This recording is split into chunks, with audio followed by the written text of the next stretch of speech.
સુભાનપુરા વિસ્તારમાં આવેલ બગીચાનું વિસ્તરણ કરવાને બદલે આ બગીચાની બાજુમાં જ વર્કિંગ વુમન્સ હોસ્ટેલની હિલચાલ સામે સ્થાનિકોએ ઉગ્ર વિરોધ નોંધાવ્યો છે। સુભાનપુરામાં આવેલ આ બગીચો વિસ્તાર માટે જ નહીં પણ અન્ય વિસ્તારના લોકો માટે પણ આશીર્વાદ સમાન છે।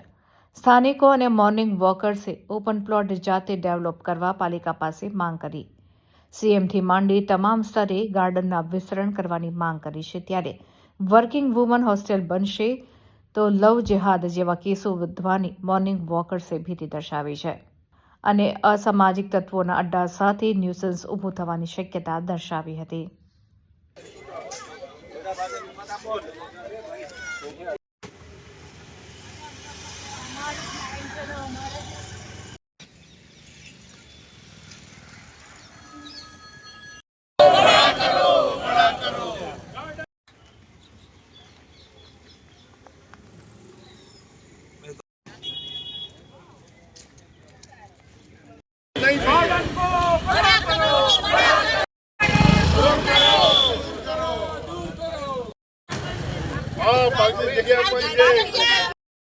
મારું નામ રાકેશ છે। હું અહીંયા પાછળ જ રહું છું। આ ગાર્ડન જ્યારે બન્યું ત્યારે લગભગ મોટામાં મોટું ગાર્ડન હતું। અત્યારની હાલતમાં જોવા જઈએ તો સૌથી વધારે ફૂટફોલ અહીંયા છે। 10થી 12 હજાર પબ્લિક રોજ આવતી હશે। અહીંયા આજુબાજુના વિસ્તારમાં બીજું government offices like GST Bhavan, public health centre, ward office, આ બધાનો ફૂટફોલ પણ ઓલરેડી છે। આ રોડ એટલો સાંકડો છે કે ટ્રાફિક આખો વખત ફસાયેલું હોય છે। અમે ઘણી વખત એમ્બ્યુલન્સના પણ પ્રોબ્લેમ્સ અહીંયા આગળ ફેસ કર્યા છે કે એમ્બ્યુલન્સને પણ રસ્તો મળતો નથી હોતો। અમે વર્ષોથી અહીંયા માંગી રહ્યા છે કે બાજુમાં એક ગ્રાઉન્ડ છે જે ઉકરડો થઈ રહ્યો છે કે ત્યાં આગળ તમે ગાર્ડન મોટું કરો, પણ ગાર્ડન એટલે અત્યાર સુધી એસએસસી બોર્ડવાળાનું ગ્રાઉન્ડ છે એવું કહેવામાં આવતું હતું અને ઓલ ઓફ અ સડન અત્યારે એમ ખબર પડે છે કે વુમન્સ હોસ્ટેલ બનશે। હવે વુમન્સ હોસ્ટેલ ઓલરેડી આપણી પાસે બરોડામાં છે જે ઉપયોગ નથી થઈ રહ્યા સપોઝ, અને જો બનાવવી જ હોય તો બીજા વૈકલ્પિક ગ્રાઉન્ડ્સ બધા છે આપણી પાસે અહીંયા આજુબાજુમાં જે મેઇન રોડ છે જ્યાં વુમન્સ હોસ્ટેલને ડાયરેક્ટલી બસ ને એ બધી સુવિધા ડાયરેક્ટલી મળે।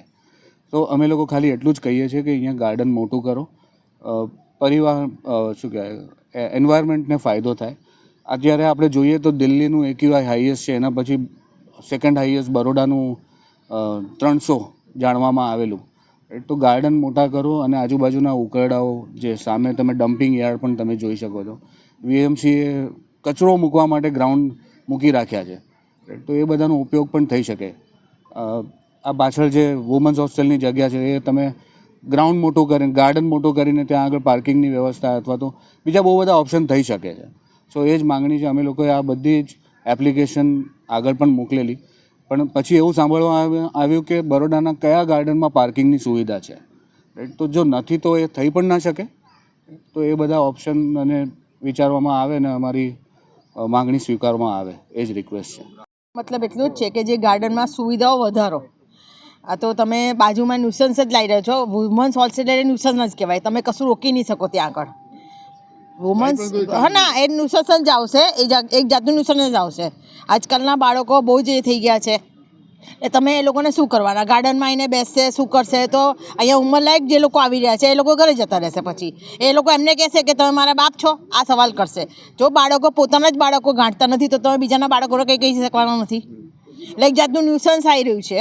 ગાર્ડન મોટો કરો એ વધારે સારી વસ્તુ છે, પણ ના કરો તો કંઈ નહીં, પણ આવું તો ના જ લાવો। હા, હોસ્ટેલનો તો વિરોધ કરવો જ જોઈએ। વુમન્સ તો હોવી જ ના જોઈએ કે બોಯ್સ પણ ના હોવું જોઈએ। તમે ગાર્ડન મોટો કરો, કંઈક એવી એક્ટિવિટી કરો કે અહીંયા જે બુઝુર્ગ લોકો આવે છે જઈને કંઈક કરી શકે। જેમને ઘરે કંટાળો આવતો હોય એ લોકો કરે છે, અહીંયા જગ્યા ઓછી પડે છે, સાંજે બહુ જ પ્રોબ્લેમ થાય છે અને આજુબાજુમાં પણ ગંદકી છે, એનો સુધારો કરો તમે।